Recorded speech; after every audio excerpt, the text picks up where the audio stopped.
আলাইকুম এভরিওয়ান। আজকে নিয়ে এসেছি একটা বার্থডে কেক। অর্ডার ছিল আমার ফ্রেন্ডের। ফ্লোরাল কেক মেক করছি। তো ক্রিমটাকে আগে রেডি করে নিলাম। সুগার সিরাপটাও চকলেট দিয়ে রেডি করে নিয়েছি। এরপর আমি বেসটা রেডি করে নিচ্ছি।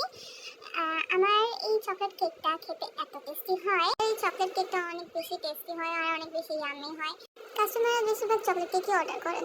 এরপর আমি 3টা সাইজ করেছিলাম এই কেকের। এরপরে সুগার সিরাপ দিয়ে ক্রিম দিয়ে নিচ্ছি। আর এই গরমে এত বেশি ক্রিম গলে যাচ্ছে, মানে এত ঝামেলা এই কেক মেক করতে। এতো ফিনিশিং হয়ে গেল। অফ ক্যামেরায় মেক করে নিয়েছি।